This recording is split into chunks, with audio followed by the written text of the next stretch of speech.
Welcome to part 2 of Sikhism. So, what is the most revered scripture in Sikhism? Do they have a sacred text? Yes, they do. The Guru Granth Sahib, also known as the Living Word, that is the most important religious text of Sikhism. In the year 1708, Guru Gobind Singh Ji ended the line of human gurus in Sikhism and he declared the word is now the Guru. So he declared the holy book Guru Granth Sahib Ji as the eternal Sikh Guru from then on.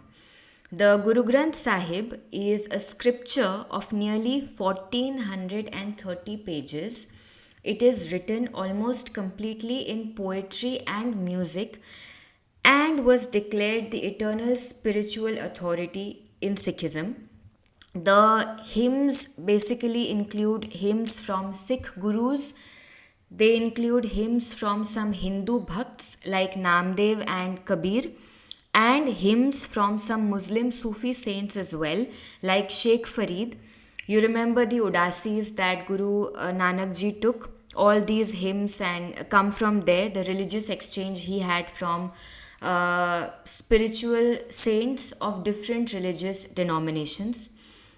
So, this scripture, Guru Granth Sahib Ji, is so inclusive, and this inclusivity was unprecedented in the India, or for that matter, in the world of that time. It truly showed that truth is universal, and anyone who spoke divine wisdom must be treated with reverence. Why were the Sikhs persecuted, and what led to the birth of warrior tradition in Sikhism? The Sikhs were not just spiritual reformers, they became defenders of human rights. As we can see, despite it being a very young religion, there is a significant history of violence and persecution against the Sikhs.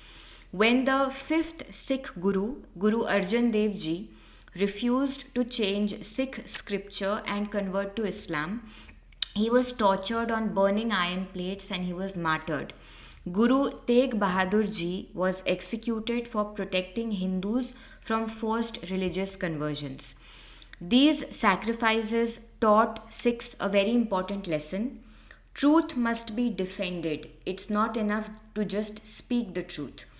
This sentiment seeped into the core of identity and values of Sikhism over time. This, with time, led to the birth of the Khalsa order in Sikhism and the warrior identity of the Sikhs. In 1699, Guru Gobind Singh Ji, the 10th Sikh Guru, created the Khalsa movement, the Khalsa order, a spiritual and martial order for the Sikhs.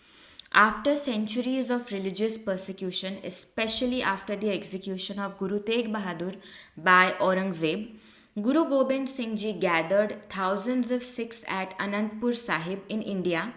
This was the year 1699. He asked, who is willing to give their head for the Guru? One by one, 5 Sikhs stepped forward, and these people became the Panj Pyare, or the 5 beloved ones. Guru Gobind Singh Ji initiated these 5 people into a Khalsa through Amrit Sanchar, or the baptism with sweetened water, stirred with a double edged sword, and he then asked in return to be initiated by them. This is the story of how the Khalsa order of Sikhism was born. The key principles of Khalsa were belief in one God, no caste or gender discrimination, live by truth, by service, and by justice, and be ready to fight oppression but never initiate violence. Thus, Guru Gobind Singh Ji gave the Sikhs a unique identity, including the tradition of unshorn hair, of a turban, and of 5 Ks, which we will talk about soon, and a common purpose, which was to live as saint soldiers, spiritual beings who would also defend the weak and fight against injustice. Guru Gobind Singh Ji also gave every man the last name Singh or a lion and every woman the last name Kaur, which meant she was the sovereign over herself. She was a sovereign or a princess. And it replaced all caste based surnames with equal names signaling equal dignity and equality. The five Ks, which were introduced by Guru Gobind Singh Ji, what are these five Ks? They actually serve as symbols of faith and discipline. The Khalsa also initiated these five Ks, and these were five objects that the Sikhs were now required to wear. Please note that these were requirements that were mandatory for the Khalsa Sikhs or the Amritdhari Sikhs, so the Sikhs who were initiated, and for others it's seen as something important but not mandatory. The five Ks included Kesh, which is uncut hair, symbolizing respect for God's creation, Kara, which is the iron bracelet, symbolizing a bond to righteousness and discipline, Kanga, which is a wooden comb symbolizing cleanliness and order, Kachera, which is a cotton undergarments symbolizing modesty and control, and Kirpan, which is basically a ceremonial sword, and it symbolizes commitment to justice. The turban, often misunderstood in the West, is not cultural but it's sacred. It represents honor, courage, and the Sikh refusal to hide their identity when faced with direct persecution because the turban actually made them easier to spot. Gender equality in Sikhism, a revolutionary stance. From its inception, Sikhism emphasized complete gender equality, which was a very radical idea for its time, and if you ask me, also for this time. Women can lead prayers, women can read scriptures, they can serve as warriors even. Both men and women are eligible to be a part of the Sikh Khalsa. Female infanticide and dowry was condemned heavily, which was actually very much in practice in the society back then. In Sikhism, there is no concept of impurity attached with menstruation. The word kaur means that a woman is sovereign over herself. She is not somebody else's property, not her father's property, not her husband's property. All revolutionary ideas that were very new for their times. Guru Nanak Ji even said, "From woman man is born, within her kings are born. Why then should we speak ill of her who gives birth to all greatness?" However, like in most places, the practice doesn't always match the principle. While the religion itself promotes equality, societal and Punjabi cultural norms have sometimes held women back. In some gurudwaras, women still aren't allowed to perform certain duties like reading the Guru Granth Sahib or leading the congregation, though that's changing.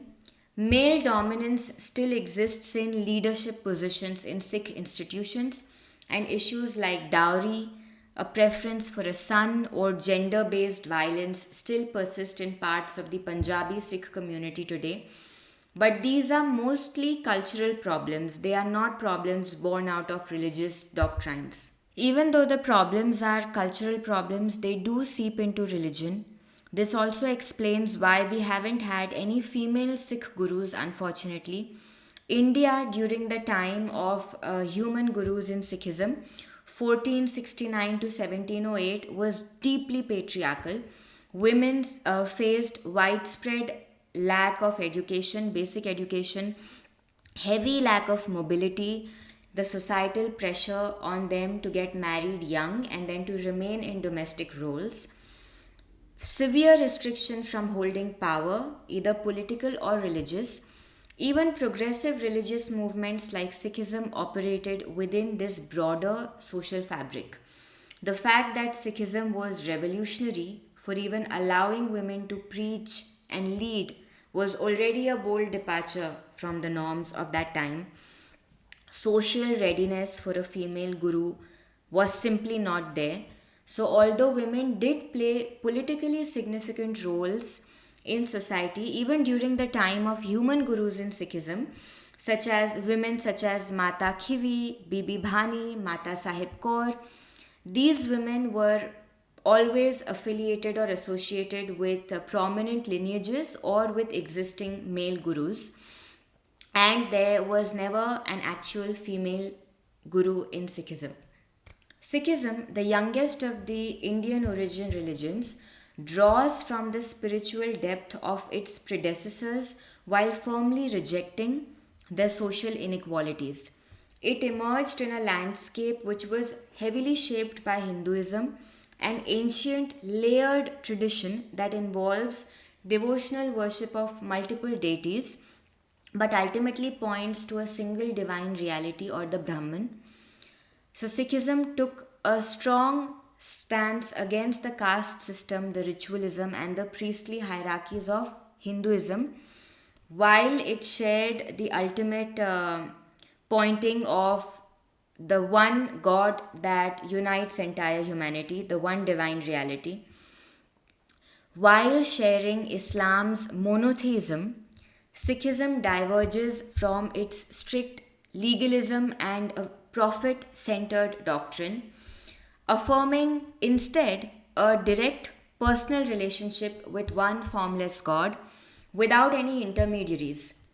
Like Buddhism and Jainism, Sikhism promotes ethical living, compassion, and social justice, yet it remains firmly theistic, unlike the often non theistic frameworks of Buddhism or Jainism.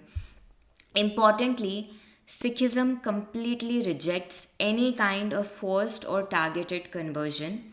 It believes that truth is universal and accessible through sincere devotion and righteous living. You don't need religious labels to access the truth. Sikhism honors all paths to the divine while standing firmly against any form of religious coercion. Sikhism in the modern world and misconceptions around it. Despite being a global faith, Sikhism remains misunderstood in the West largely, partly because of the look, the turbans, and the beards. Many have associated Sikhs for Muslims, and the discrimination has intensified, especially after 9/11. Many people in the West think that Sikhism is a branch of Hinduism or an offshoot of Hinduism due to cultural overlap.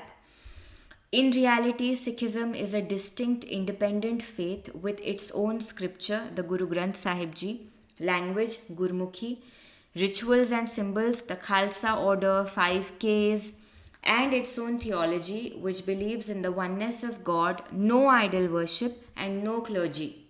Final reflection: Sikhism is more of a way of life than a religion. It is actually the fifth biggest organized religion in the world today in terms of following, but this fact is kind of irrelevant because Sikhism begins with the profound truth of Ek Onkar, which means there is one universal creator. This simple phrase holds the depth of an entire worldview. God is one, God is beyond form and yet present in all. God is not distant, not exclusive, but woven into every breath and present in every being. The path to the divine, according to Sikhism, is not paved with fear or ritual, but with meditation on Nam, which is the divine name of God, through selfless service, through honest living, and very importantly, through the courage to stand for truth even in the face of persecution, even in the face of injustice. The Guru Granth Sahib says, Naam japo, kirat karo, vand chako, which means meditate on God's name, earn an honest living, and share what you have with people. Sikhism also reminds us, Manas ki jaat sab ekai pachanbo. That means recognize the entire human race as one. Sikhism is not just a faith, it's a way of seeing the world with love, living with purpose, and serving with absolute humility. It is a tradition born from the soil of Punjab, but yet it's meant for all humanity. Let me leave you with the daily Sikh prayer, which captures the spirit of this path in just 3 words: Sarbat da Bhala, which means may everyone be blessed, not just Sikhs, not just the righteous, everyone. Thank you so much for listening, and I would be honored to answer your questions. Thank you.